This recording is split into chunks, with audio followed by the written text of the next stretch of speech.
ladies and gentlemen. Jai Hind.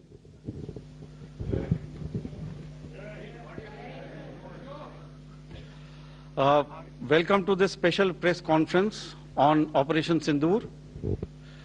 We will begin with opening statements by the three senior officers to my right here, who have been directly overseeing operations during Operation Sindoor.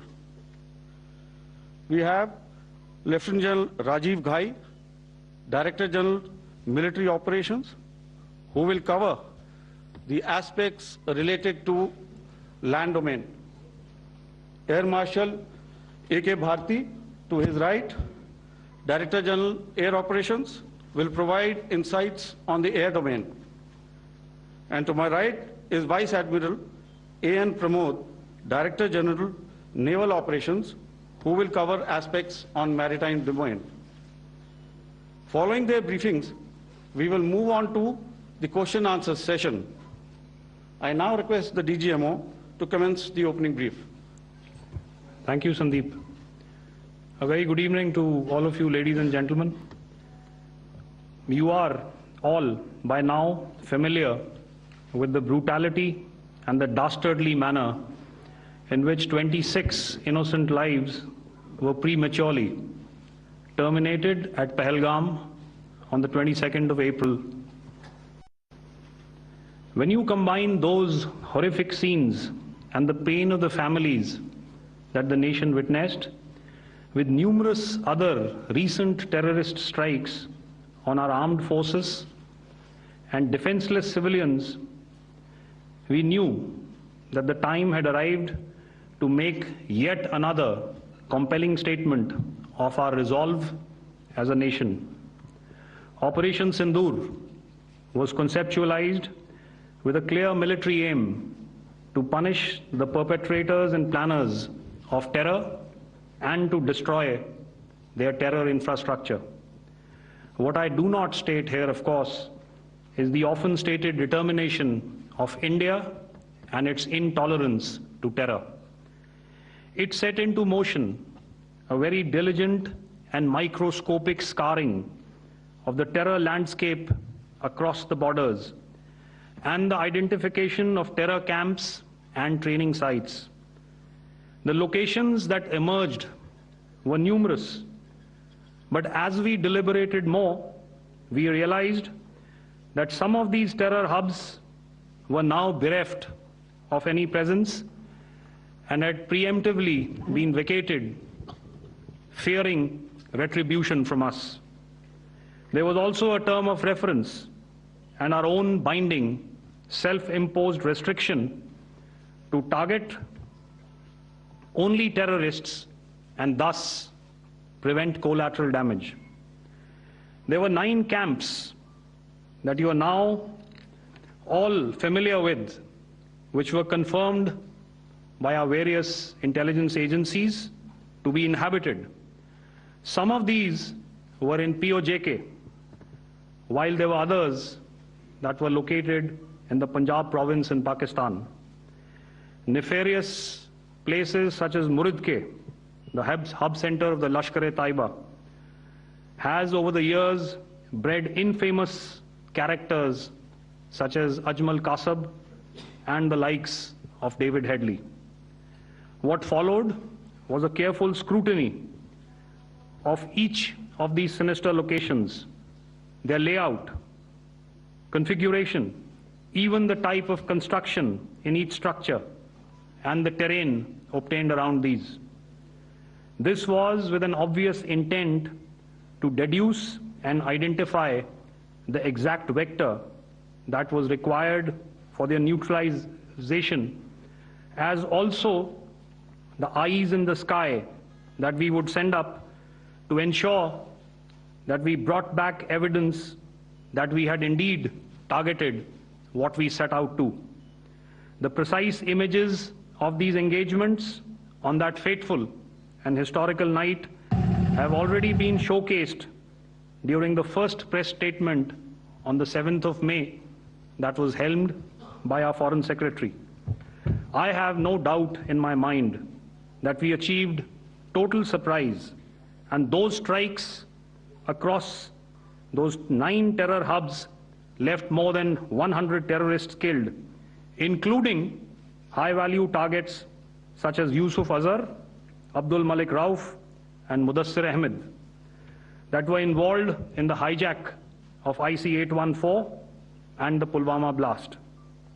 The line of control was also violated soon after by Pakistan, and the erratic and rattled response of our enemy was apparent from the number of civilians, inhabited villages, and religious sites such as Gurudwaras that were unfortunately hit by them, leading to a sad loss of lives. The Indian Air Force played a major part in these strikes by engaging some of these camps, and the Indian Navy provided wherewithal in terms of precision munitions. The Indian Air Force obviously had their assets up in the sky, and I will here request Air Marshal Bharti, the Director General of Air Operations, to detail for you the methodology that the men in blue adopted to successfully manifest this mission. Thank you, Rajiv. A very good evening, ladies and gentlemen. It indeed is a difficult time that we have to come here like this and brief you. We could have done without this, but we had no choice. As the DGMO has detailed, the event was precipitated by the dastardly act at Pahalgam. The sequence of events have already been detailed. We carefully selected the targets, and out of the 9 selected targets, the target systems that were given to the Indian Air Force were the notorious training camps at Bhabalpur and Muridke, these being further from the international boundary. Through critical target system analysis, we analyzed what was to be done to annihilate these targets and planned to engage these targets with precision air-to-surface guided munitions so as to avoid collateral damage. The modalities of planning process I will not go through at this instant. However, what I would like to show you is the results that we achieved through our targeted airstrikes. Could I have the second slide, please?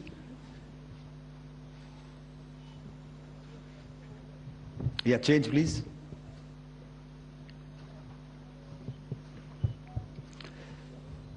Okay. This is what the terror infra at Muridke looks like. If you see, north is as indicated, and to the right is east, where the international boundary lies. Could we have the next slide, please?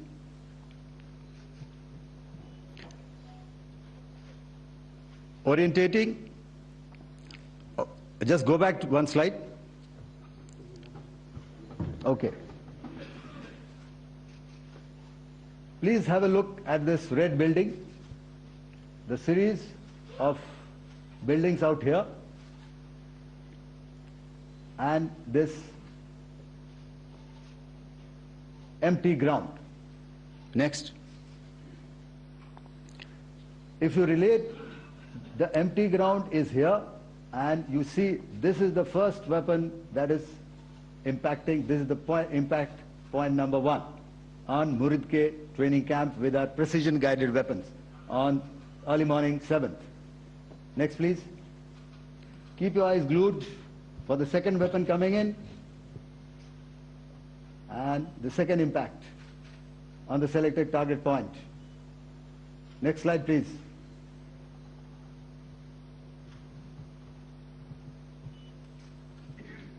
Third weapon, third impact. Continue. and fourth weapon, fourth impact. So through these targeted and precision targeting, we addressed the target at Murid Cave, which was the terrain infrastructure. Can you hear me? All right. Okay, I'll come closer to the mic. Now we go to the next target, which is the Bhavalpur training camp. Next slide, please. Okay, just wait. So the effect, if you see, the impact point, if I can point out, this is the impact point. The ammunition has gone through the roof and it has created a blast inside, the photographs of which you would have, all of you would have seen. And the red building, after that there was this double-story building. It has been completely decimated by precision targeting. Next, please.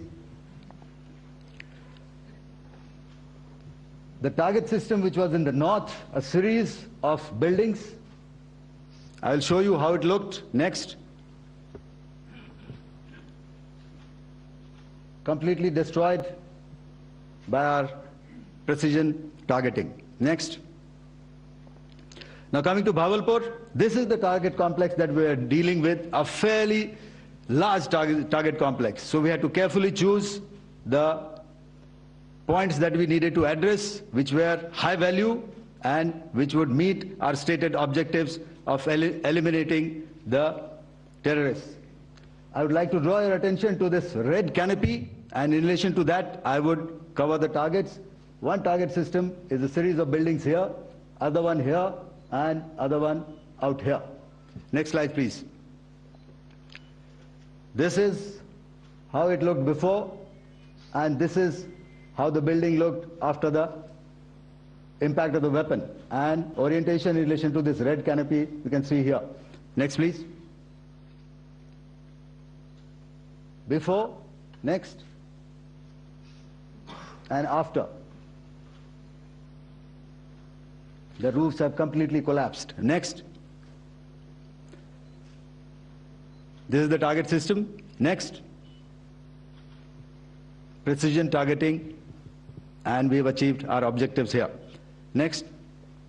All right, so that was what we did on the 7th. Our objective was to address these two terrorist camps, and that we did with precision.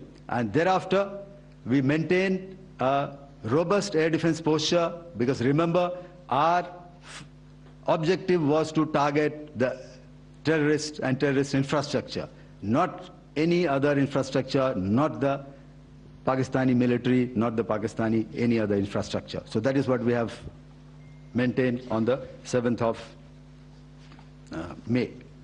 However, what we saw in the evening of 7th of May, we were saturated with a raid of Pakistani unmanned aerial vehicles and small drones. And these came in waves in our civilian areas, over our military installations, and all of them were successfully intercepted. Few of them did manage to land. However, there was not much damage that they did. And we have our robust counter-US hard kill and soft kill systems which did the job. However, the difference here was that we had targeted the terrorists. The adversary now has targeted our civilians and the military infrastructure. So it had to be responded to. So in a quick and calibrated response, that very night, we struck their radar installations at Lahore and close to Gujranwala, the LYT installation, to indicate to him that we are ready, yet we do not want to escalate. Our fight was with the terrorists and not with the Pakistani military establishment. Thank you. Thank you, Air Marshal Bharti. So, ladies and gentlemen, he's outlined operations not only on the night of 6th and 7th of May, when Operation Sindoor commenced, but also on the subsequent night, Being well aware and familiar with the congenital and impulsive nature of our adversary, and even though we did attempt to reach out and communicate our compulsions to strike at the heart of terror to my counterpart in the immediate wake of Operation Sindoor, the request was brusquely turned down,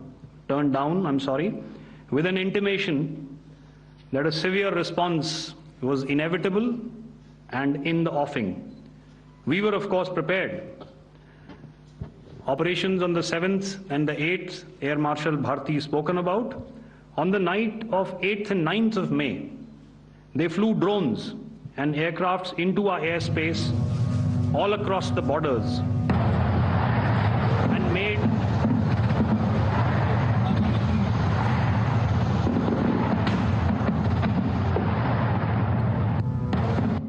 and made largely unsuccessful attempts to target numerous military infrastructure. Violations on the line of control by Pakistan also commenced yet again and precipitated into fierce arty engagements.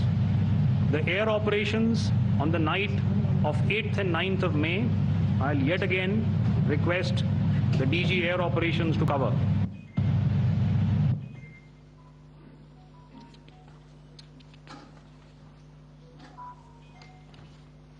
So I just covered what happened on the night of 7th and 8th.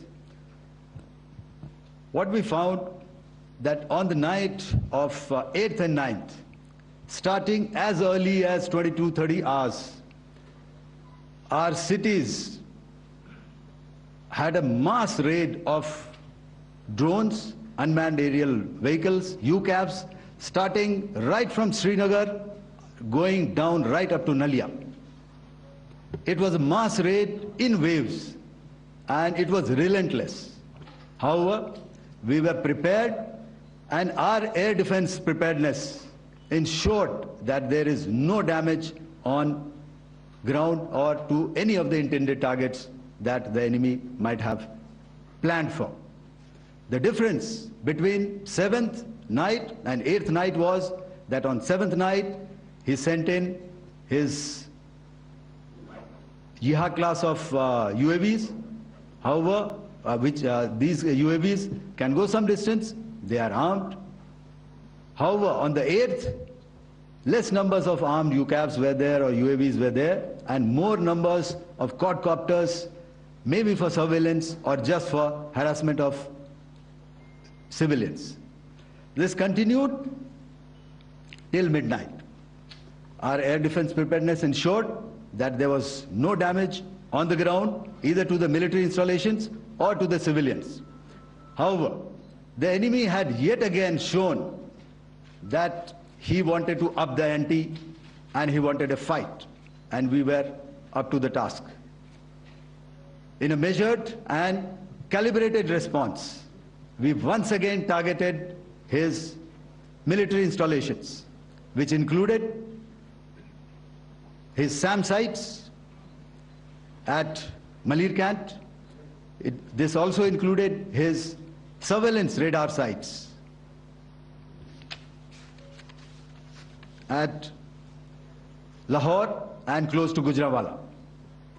These were suitably addressed, and thereafter his drone attacks continued even till morning, which we countered, and during the daytime there was some respite.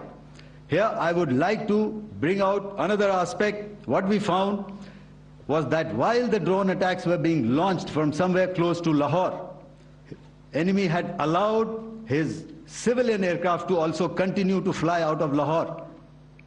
Not only his own aircraft, but international passenger aircraft, which is quite insensitive, and we had to exercise extreme caution, even at the cost of some tactical disadvantage, to ensure that there is no damage to any of the civilian aircraft.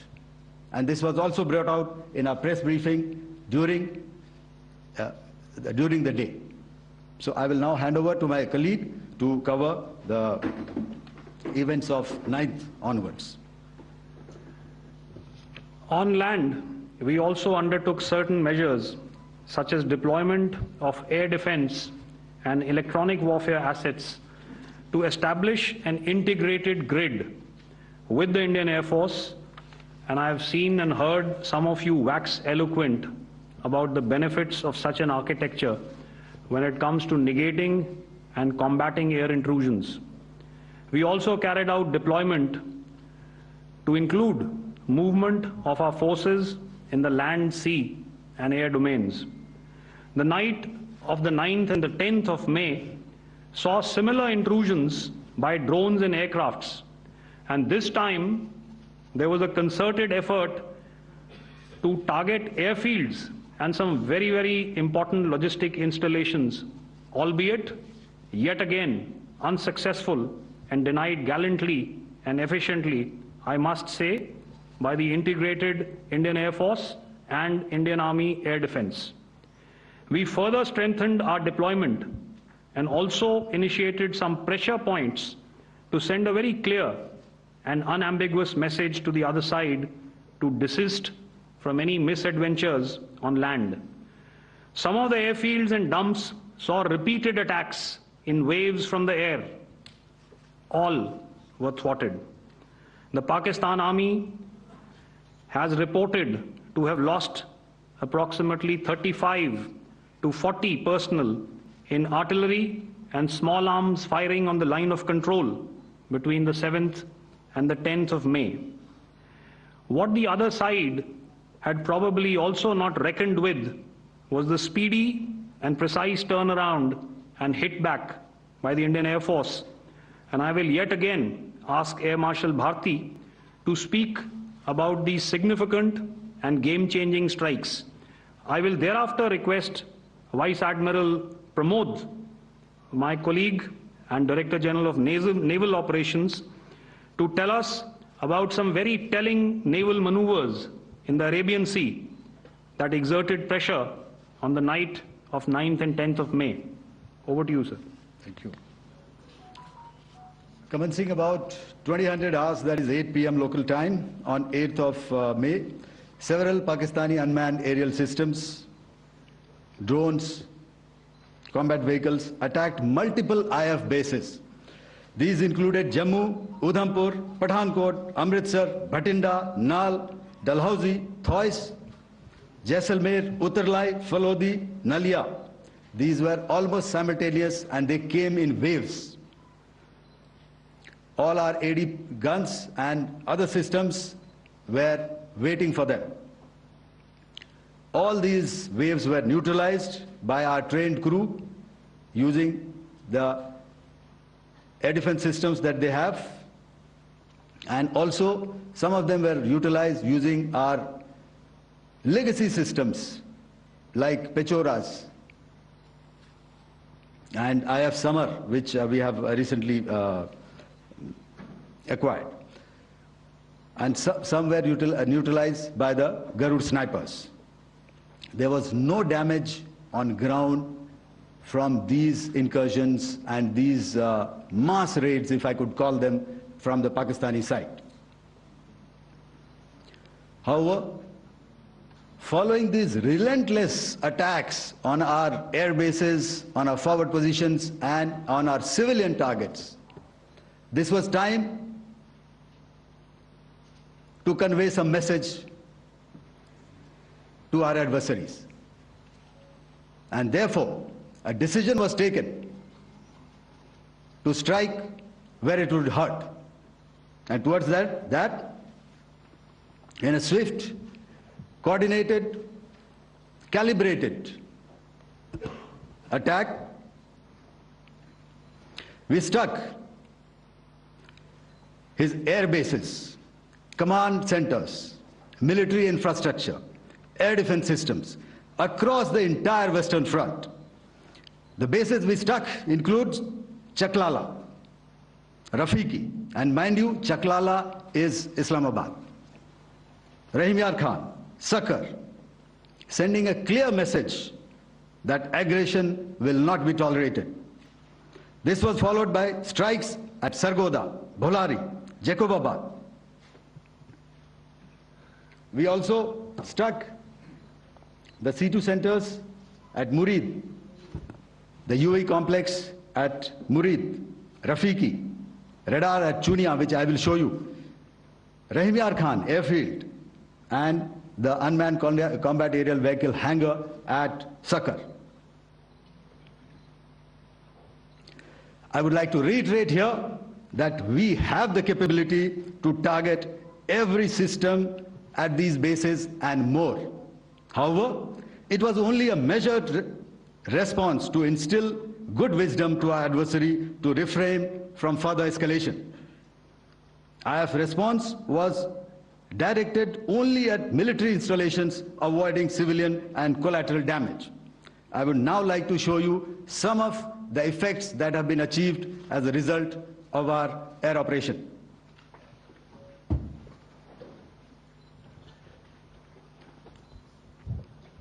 Here is the Pasrur air defense system, if you could see. Zoomed up view, this is the radar mounted on a high tower. And after the strike,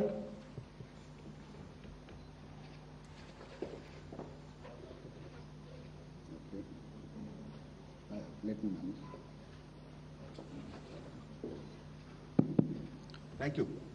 Can you hear me? Yeah, thank you.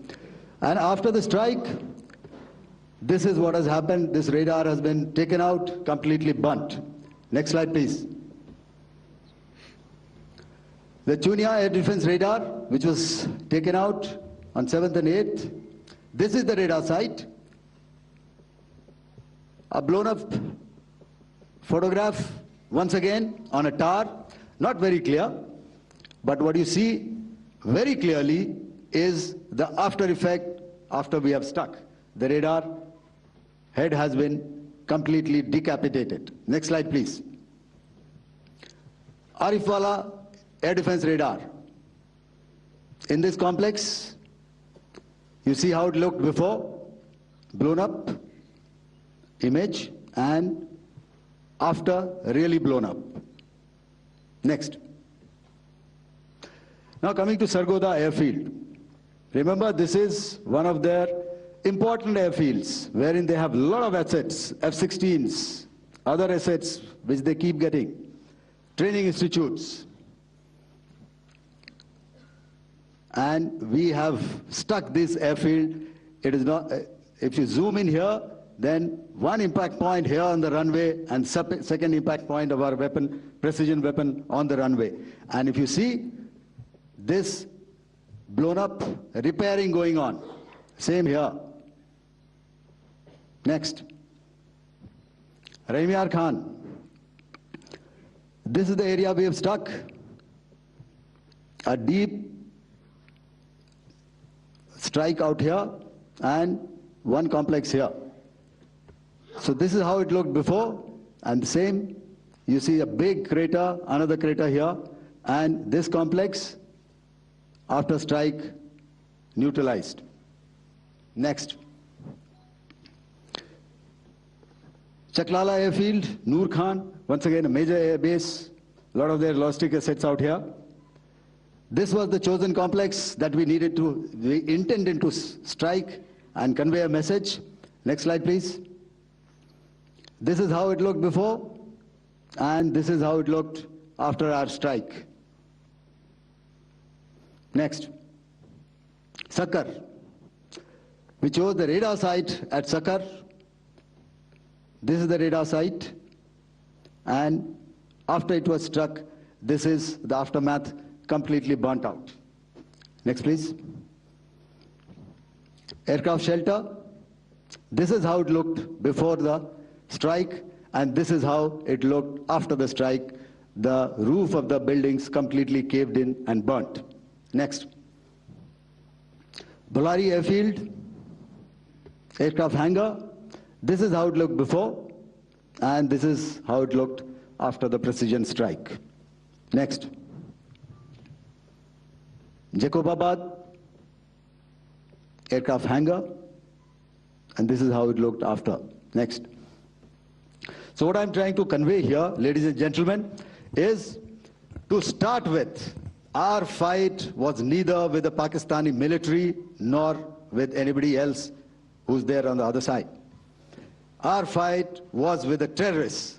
We neutralized the terrorists that we selected to be neutralized, and thereafter we only maintained the air defense posture. However, we were relentlessly pounded by waves after waves, night after night, by his UCAVs, by his drones, and by his other unmanned aerial systems.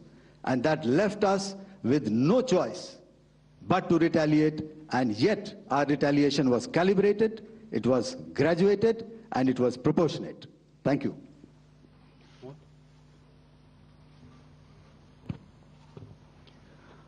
Good evening, ladies and gentlemen. In the aftermath of the cowardly attacks on innocent tourists at Pahalgam in Jammu and Kashmir by Pakistani-sponsored terrorists on 22nd April, the Indian Navy's Carrier Battle Group, surface forces, submarines, and aviation assets were immediately deployed at sea with full combat readiness in concert with the joint operation plan of the Indian Defence Forces. You may be aware that we tested and refined tactics and procedures at sea during multiple weapon firings in the Arabian Sea within 96 hours of the terrorist attack. The aim was to revalidate our crew, armament, equipment, and platform readiness to deliver various ordnance on selected targets precisely. Thereafter, our forces remained forward deployed in the Northern Arabian Sea in a dissuasive and deterrent posture with full readiness and capacity to strike select targets at sea and on land, including Karachi at time of our choosing. The forward deployment of the Indian Navy compelled Pakistani naval and air units to be in a defensive posture, mostly inside harbors or very close to the coast, which we monitored continuously. The Indian Navy maintained seamless maritime domain awareness throughout the duration and was entirely aware of the location and movement of Pakistani units. In effect, we had and continue to have good battle space transparency using our maritime domain awareness grid. As you are aware, our response has been measured, proportionate, non-escalatory, and responsible from day one. Accordingly, the calibrated approach considered all options, including the ability of the Indian Navy for offensive action from and at sea. As part of this escalation control mechanism, the application of force by the Navy was planned in a synchronized manner in coordination with the Army and Air Force, the highlight being teams from the three services working closely in an integrated manner. Along with the kinetic actions by the Indian Army and Indian Air Force, the overwhelming operational edge of Indian Navy at sea contributed towards Pakistan's urgent request for a ceasefire yesterday. As we speak, Indian Navy remains deployed at sea in a credible deterrent posture to respond decisively to any inimical action by Pakistan or Pakistan-based terrorists. Thank you. Samno Varna, Jai Hind. Now I'll hand over to Director General Military Operations for further proceedings. Ladies and gentlemen, on the 10th of May, in the morning, even as we were getting into a huddle to wargame the events of the previous night, a routine exercise, I received a message on hotline from my counterpart in Pakistan seeking my willingness to communicate. Since our initial aim was to strike at terror camps, and all our actions in the subsequent days were in response to the intrusions and violations by the Pakistan Air Force and its army, it was decided that I would indeed speak with my counterpart. You are already aware, I've seen it being covered on national television, that my communication with the Pak DGMO was conducted at 15:35 hours yesterday and resulted in cessation of cross-border firing and air intrusions by either side with effect from 1700 hours 10th of May, after he proposed that we cease hostilities.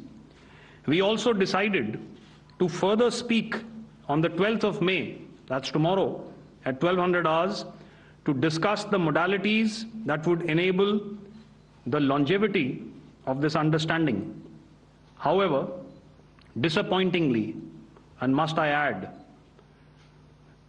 expectedly, it took only a couple of hours for the Pakistan Army to violate these arrangements by cross-border and across the line of control firing, followed by drone intrusions across the expanse of the Western Front through last night and in the early hours of the morning today.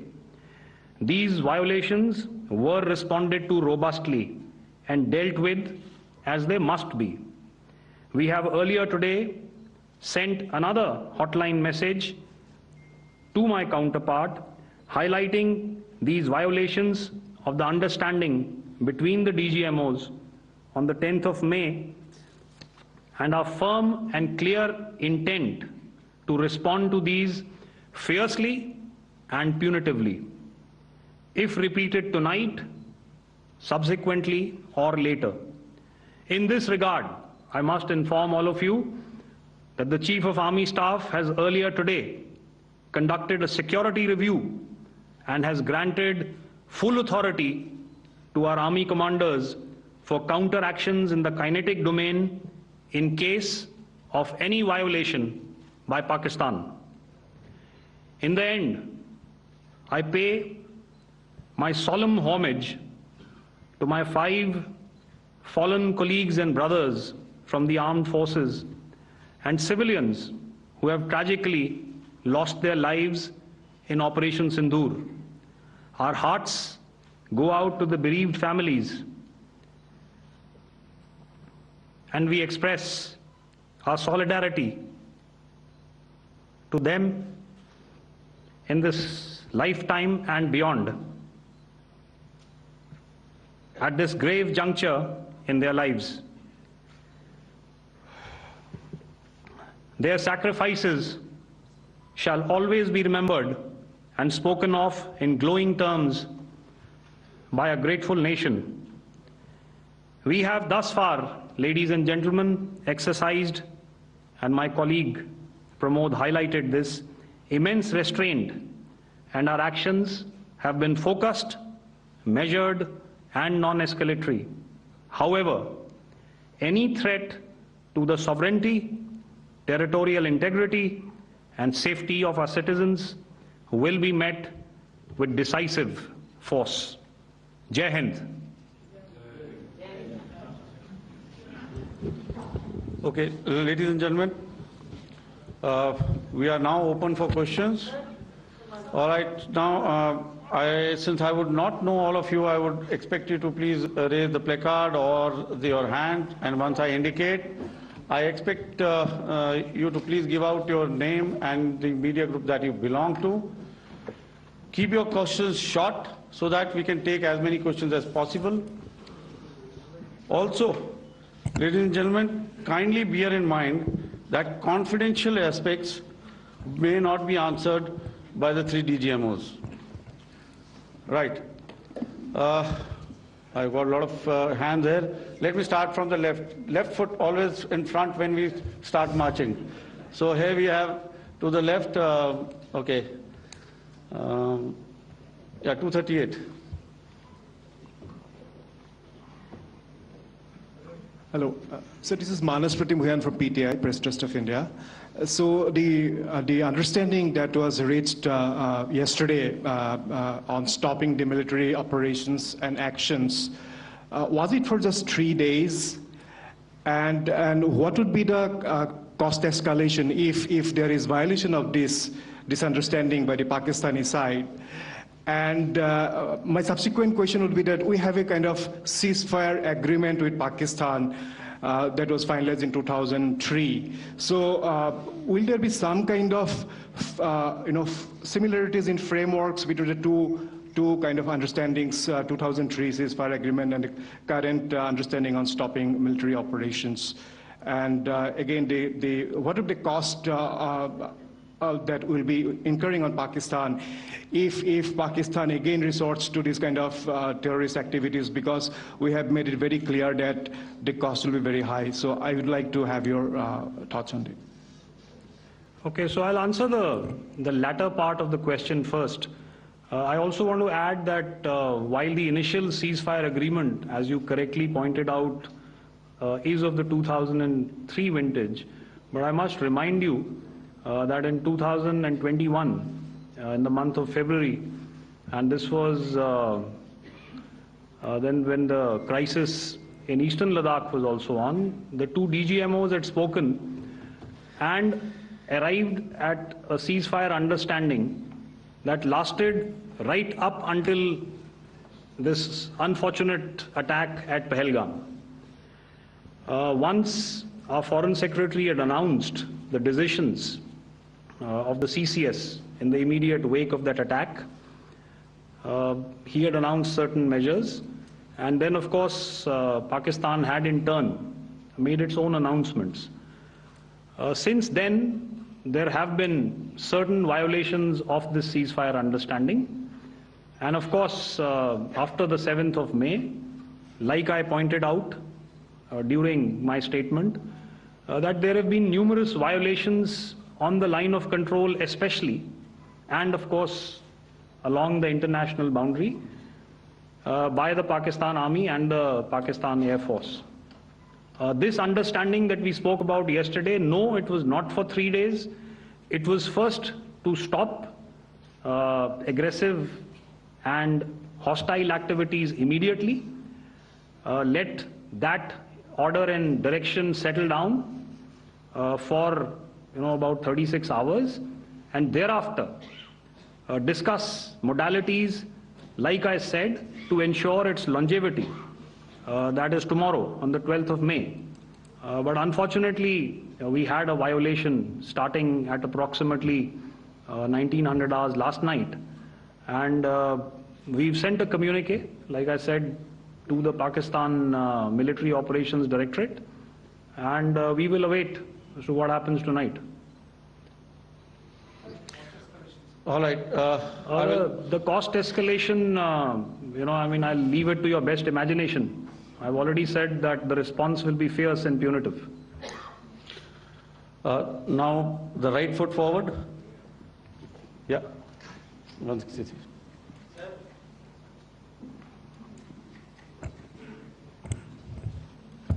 Sir, I am Ajit Dubey from ANI, sir. Sir, my question is that you talked about the loss of lives to the Pakistan Army, that was around 35 to 40 kills secured by the Indian Army. Sir, can you tell us what would be the total loss of life to the Pakistan Army in both Army and Air Force attacks, sir? And how good was the performance of the BrahMos, Scalp and the S-400 during the operations? And sir, since we have just one line, no multiple sir. questions, please. Sir, all right. and since sir, we have achieved such a spectacular, we have made good achievements in this entire operation, can we say that we have emerged victorious, or we have a big upper hand over the Pakistanis in this entire conflict? Thank you very much, sir. So I'll answer the question about the loss of lives on the other side. Of course, there are various means to ascertain that number. There is information from various agencies that come in. There are, of course, on the line of control, other ways to find out as to what has been the effect of what you are doing there in ceasefire violations. So therefore, I mentioned 35 to 40 on the line of control, and please remember that once Operation Sindoor was launched, the responses of the Pakistan Army were also on Indian Army or the Indian Armed Forces infrastructure. Let me put it that way. So that's why I did not cover casualties of the Pakistan Army, at least in the initial phases of battle, because those were not our targets. Our targets were terror-oriented, and of course later, once they launched air intrusions and air operations on our infrastructure, we've used heavier weapons, and of course there would have been casualties, but those are still being assessed. The effects of the weapons that you mentioned, I will request Air Marshal Bharti to apprise all of you about those. Good evening, Mr. Sujit. How are you? Ajit. Okay, we're meeting after some time. I never mentioned about any of the weapons that we used. Check. Okay. What I was saying, that I never mentioned of any of the weapons, the caliber that we used. All right, so we'll leave it at that. Those are matters of operational details which I would not like to go into. But suffice to say that whatever methods and whatever means we have chosen, it had the desired effects on the enemy targets. How many casualties?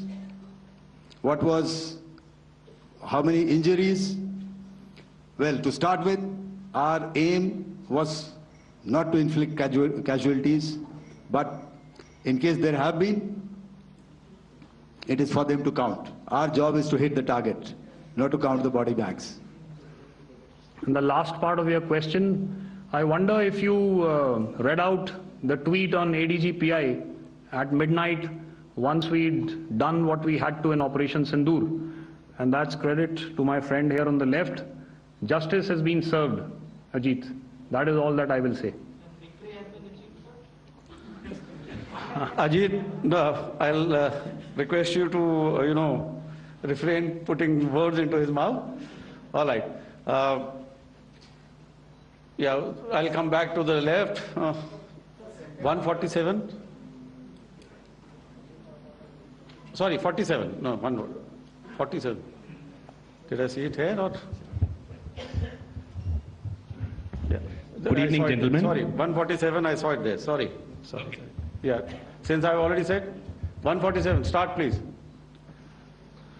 Hi sir, good evening. This is Shivam Patel from Reuters News Agency. Thank you for giving me the opportunity. My question, sir, is how many military targets did Indian Armed Forces strike in Pakistan in response to the attacks from Pakistan? How were these targets selected? And how many troop casualties have been there in total on both sides, if you can give details? Thank you. I'm sorry, where are you? I haven't spotted his... He's to the right. Okay. Can you just repeat that for me, please? Sure, sir. So my name is Shivam Patel. I'm from Reuters News Agency. My question is, how many military targets in total did the Indian Armed Forces strike in Pakistan in response to the attack from Pakistan? How were these targets selected? And how many troop casualties have been there on both sides, if you can? So you're speaking of the targets that I mentioned in the wake of the attack at Pahalgam, right? Military targets, sir, after response. Yeah, I think it's amply clear to everybody here that the Pakistan Army has not crossed the international boundary, neither in the plain sector nor on the line of control. So the intrusions have been in the air. There have been certain attempts on the line of control when ceasefire violations have been on to try and infiltrate and carry out and perpetrate activities that we are all very well familiar with. Whether these are by terrorists or by the Pakistan Army or its special forces and commandos is difficult to say, but each of these have been effectively thwarted. So therefore, as far as engagements of military targets on the other side is concerned, I thought Air Marshal Bharti covered those very well and in detail, and he also mentioned as to how they went about targeting those. I think those images were very clear and very, very graphic in telling us as to what we needed to hit. And you'll remember right at the outset I said that we even went into what was the construction in each of these locations. and therefore decided on the vector that had to be utilized. Please. Okay, if I could add to what the DGMO has said, I have already detailed the targets. Now, whether it is X numbers or Y numbers is that is immaterial. And what damage have we inflicted? You have seen. What are the casualties on the other side? As I said, that is for them to count. As far as we are concerned, from the air defense side, if they had a choice, they would have definitely come in. They are fighters, there are more numbers of UCAVs. It is not that they did not intend to come in. It is only that our robust AD posture prevented them from coming in. So that must be known, and that must be realized by all the audience here. Yeah, I'll come to the left now, 24.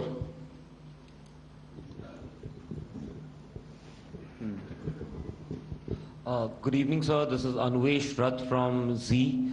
Sir, I wanted to know on the first briefing, which was done by FS and 2 representatives from Air Force and Army, you showed a list where there was 21 places in that list. You have stuck 9.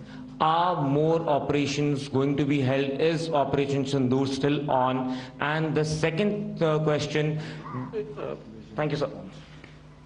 Thank you so much. And also, I want to congratulate all 3 of you for a fantastic operation that you guys have done. Thank you so much. Thank you so much for that one question. Yeah. Sir, the question.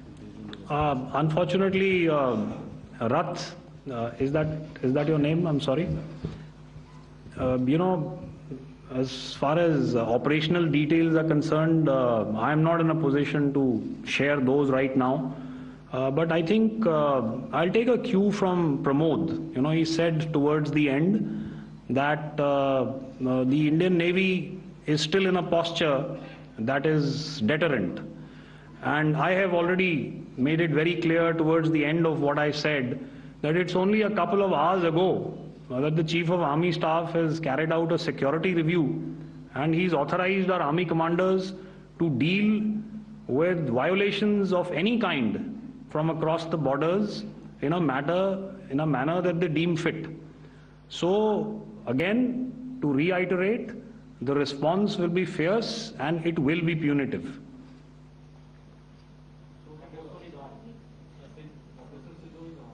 Yes. 163.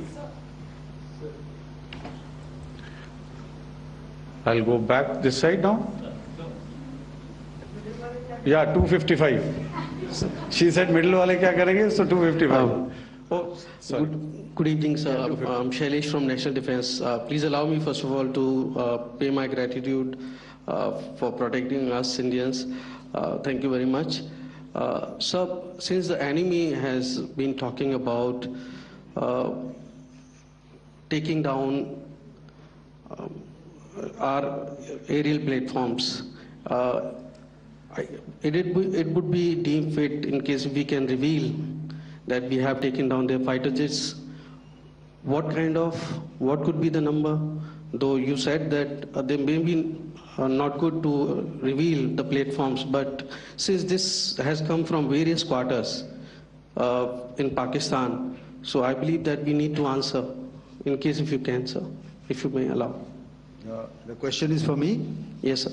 Okay, and if I get it right, you want to know how many of their planes we have downed? Yes, sir. Yes, sir. All right.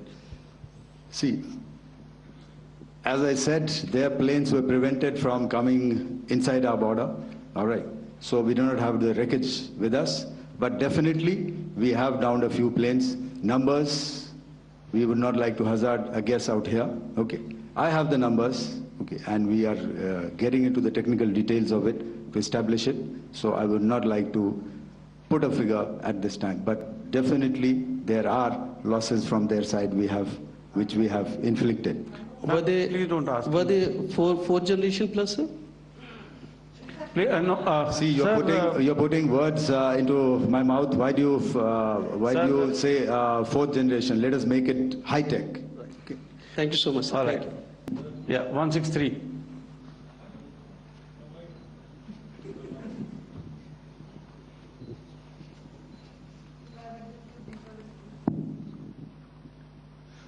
Sir मैं मंजीत नेगी हूँ आज तक से। मेरा सवाल ये है कि इस पूरे ऑपरेशन में जो आतंकी ठिकानों को निशाना बनाया गया, क्या नंबर्स कुछ बता सकते हैं कितने आतंकी मारे गए? कुछ नाम सरकार मतलब कुछ नाम मीडिया में आए भी हैं जो बड़े उसके मास्टरमाइंड थे। और एक सवाल जो आज एयरफोर्स ने भी एक ट्वीट किया कि ऑपरेशन सिंदूर अभी जारी है और सरकार की तरफ से भी कहा गया। और पिछली बार जब विदेश मंत्रालय की प्रेस कॉन्फ्रेंस पहली हुई थी उसमें वो लिस्ट दिखाई गई थी कि 21 टेरर कैंप आइडेंटिफाई किए गए हैं। तो क्या जो बाकी बचे हुए टेरर कैंप है उन पर भी कार्रवाई होगी? और एक नंबर अगर आप बता पाएं कितने टेररिस्ट मारे गए? Sir, before you answer, sir, before you. Manjeet ji, 3 questions. The third one has just been asked here before. So 21 this thing. So I'll request the first to be answered so that we have more number of people who can ask. Manjeet, जब मैंने statement दिया तो मैंने शुरू में ही कहा कि जैसे ही ऑपरेशन सिंदूर कॉन्सेप्चुअलाइज हुआ तो हमारा जो पीछे की कार्रवाई होती है स्पेड वर्क और टारगेट्स को आइडेंटिफाई और एनालाइज करने की कार्रवाई शुरू हो गई थी। मैंने जब स्टेटमेंट दिया तो मैंने बताया कि बहुत सारे थे, हमने 21 दिखाए होंगे और भी हैं, लेकिन वो लिस्ट फिल्टर करते करते 21 तक पहुंची। अब क्या आगे एंगेज किए जाएंगे? अगर जरूरत पड़ेगी तो जरूर एंगेज किए जाएंगे, लेकिन मैंने बताया कि इस समय जो इंट एजेंसीज ने हमें बताया कि फलाने कैंप में प्रेजेंस है, हमने उनको एंगेज किया। कुछ नाम मैंने लिए, कुछ नाम अभी पुख्ता किए जा रहे हैं। मैंने आपको बताया कि जो इंट एजेंसीज ने अभी तक असेसमेंट किया है उसमें उन्होंने कहा है कि तकरीबन 100 से ज़्यादा मारे गए हैं। और एक आज आपने तस्वीर भी देखी कि काफ़ी प्रोमिनेंट जो फ्यूनरल था, काफ़ी प्रोमिनेंट एक जो हस्ती हैं वो ऑर्गेनाइज कर रहे थे, और उस फ्यूनरल में और कौन कौन लोग अटेंड कर रहे थे वो तो आपने देखा ही। तो आप लोग सब समझदार हैं और मुझे ये कहने की ज़रूरत नहीं है कि इन लोगों को कहाँ से सपोर्ट मिल रहा है। अगर नहीं मिल रहा होता तो ऑपरेशन सिंदूर नहीं होता, तो उसी की वजह से है ये ऑपरेशन। तो मेरे ख्याल से मैंने आपके सारे सवालों का जवाब दे दिया है। Ma'am, sir next is from 17।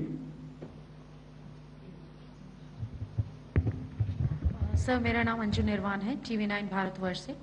Sir मेरा सवाल ये है कि ऑपरेशन सिंदूर में हमारी जो इंडियन नेवी है उसके बारे में सर थोड़ा सा बताएं कि किस तरह की उसकी भूमिका रही, क्योंकि हमने इस दौरान सर देखा कि बहुत सारी स्पेकुलेशन भी रही और ये बोला गया कि कराची तक हमारी नेवी ने ऑपरेशन किया है। तो सर इस पे थोड़ी सी क्लैरिटी चाहिए। और सर हमने कौन कौन से फाइटर एयरक्राफ्ट डाउन किए हैं, अगर उसका भी थोड़ा सा क्लैरिटी मिल जाए तो अच्छा रहेगा। तो मैं आपका पहले सवाल का जवाब दूंगा।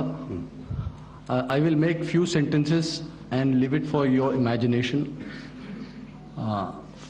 First of all, as I mentioned, we have quantitative and qualitative edge to deliver a massive blow to our adversary, and we completely dominate in the maritime front. Indian Navy's action is part of the escalation ladder mechanism which we have worked out amongst 3 services.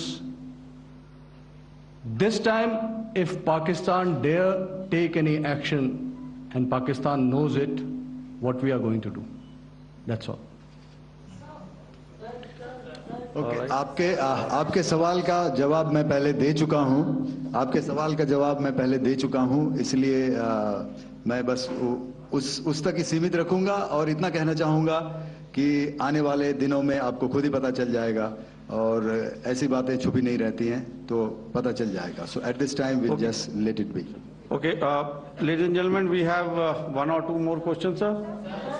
So please, they are going to be outside. You can speak to them there also. 104.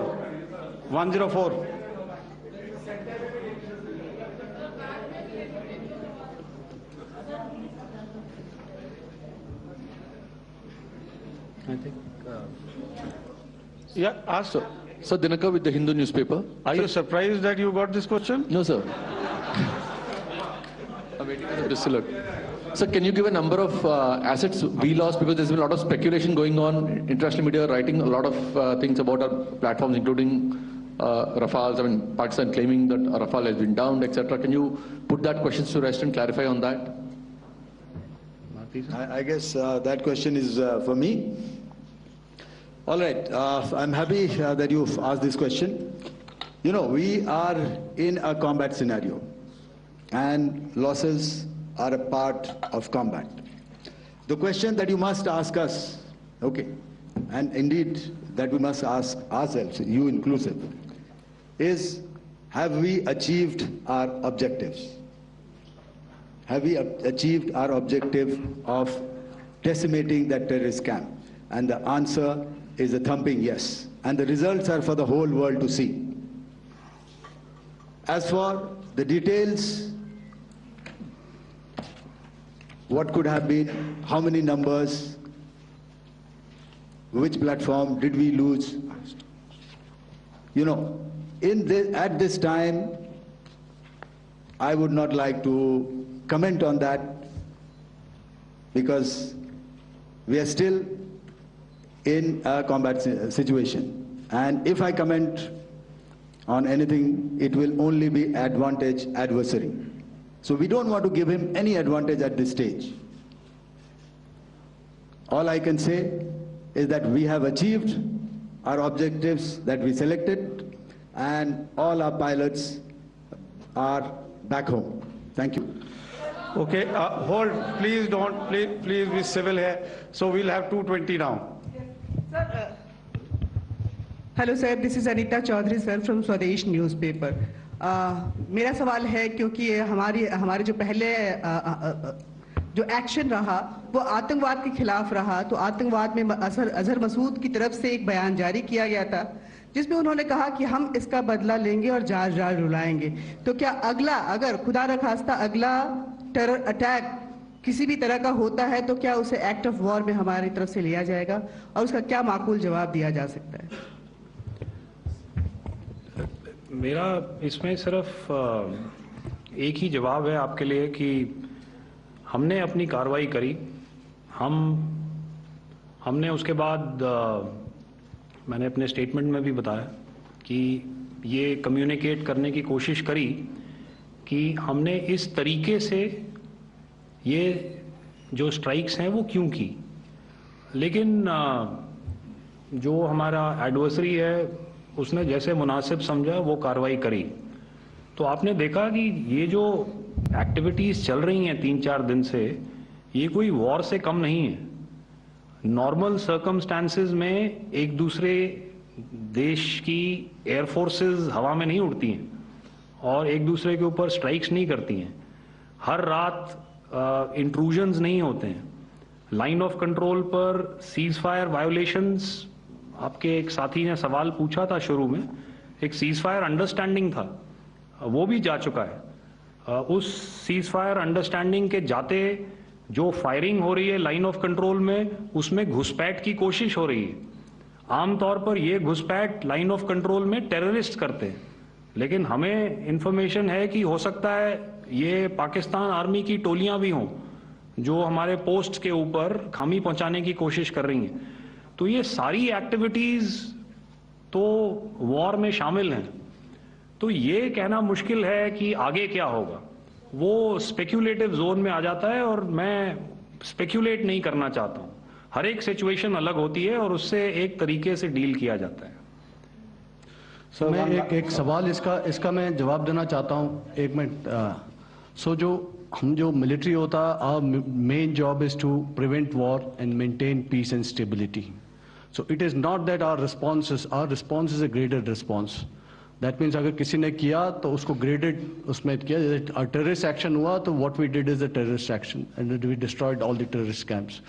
उसके बाद आपने देखा कि उनने थोड़ा सा कोशिश किया तो हमारे एयरफोर्स और आर्मी ने क्या किया, तो मिलिट्री टारगेट्स हैं उनके ऊपर थोड़ा। So our aim is to maintain peace and tell our adversary that you do this and the response will be bloody. Okay, now as per the, please, we'll have 166 and 25, and after that no more, please. Sir, Sir, this side. Ladies and gentlemen, please maintain. Sir, I this request side, you to sir. please be quiet. Jal Ghai? No. This side, sir. We have only two Sir, questions left. 166. sir. Yeah, please ask. So I'm Rahul Singh from Hindustan Times, sir. So you were totally on top of the game in the kind of losses you've inflicted on the enemy. I mean, we saw those slides and everything. So it kind of comes across that you were batting it 99 and you decided to declare your innings. What are your thoughts on that, sir? And do you think, are you weighing the option of the Pakistan army using this time, buying this time of the so-called ceasefire or the understanding? And you talked about how they could not be trusted. So buying time to kind of build up their war reserves, getting stuff from their friends like Turkey or China, are we considering that possibility, sir? Look, see, the call came from the Pakistani side to speak about cessation of hostilities. What pauses mean during such conflicts is known to everybody. You know, I don't want to go into the pros and cons of how preparation for war is made. You know, that is a process in itself. But I think my senior colleague here, the DG Air Operations, spoke, or he alluded at least, you know, to what this operation was precisely and specifically meant for. And I think that's something that we achieved, you know, right at the outset. Had we had the option not to go further, we probably wouldn't have. But we've been compelled to be in this situation. And as you've seen, the armed forces of India, and you know, you've got the three Director Generals sitting here, we are always prepared to face any eventuality. And like I said, that's for the sovereignty, the territorial integrity, and the safety of our citizens. So whatever has to be done will be done. You know, I'm not so concerned about what Pakistan will do in this time. I'm only concerned about what we will do. We have a roadmap and a plan, and we will follow it diligently, and we will follow it to the T. You know, that's the contention that I want to make here today. Ma'am, please. Okay, the last question, and ma'am, 25. She has been she's been asking since the first one. Sir, I'm Nandita. Sir. She's not asking a question. Sir, I'm Nandita Dagar, DGAR from DD News and DD India. Sir, I wanted to ask you that my question is to General Ghai. Sir, you spoke to your counterpart yesterday and the Pakistani counterpart. Sir, what is the Indian Army's assessment that despite that agreement, that talk that you had, despite that agreement coming into effect at 1700 hours yesterday, why did they violate it? And number two, yesterday at the joint Defense Ministry and Foreign Ministry briefing, Wing Commander Vyomika Singh and Colonel Sofia Qureshi had told us that we have cited the Pakistani troops amassing at the borders and at the LOC. Sir, has that situation changed? Have they withdrawn? And sir, if in case, despite now there is a lull of course, but if tonight again the enemy again carries out shelling and aerial intrusions through drones, what is going to be our response, sir? Thank you. So without outlining the specifics of that response, I've already made it clear that there will be a response, and it will be fierce and it will be punitive. Why the Pakistan army chose the option of violating the understanding that was arrived at earlier yesterday, I think that's a question that we best answered by the Pakistan DGMO. I wouldn't be able to, give you that. But, in situations such as these, and if you go back into any conflict, sometimes these understandings take time, to fructify and manifest on ground. But without, getting into the reasons, it is our mandate to be prepared at all times, and that we were. It's not as if because there was an understanding we weren't prepared. I must tell you that the armed forces were on a very, very high alert, and they continue to be in that state even as we speak. All right. Ladies and gentlemen, please, ma'am, please, Okay, thank you so much for coming today. Those who have missed asking a question, those who have missed, see, I knew I'll grab this attention from you like this. Those who have missed the opportunity to ask a question can give me a written one. I will definitely get back to you with that. And also, they are they are invited for a cup of tea in my office day after tomorrow. Thank you, ladies and gentlemen, for coming. Thank you. Thank you very much. Jai Hind. Jai Hind. सिंदूर पर रक्षा मंत्रालय की press वार्ता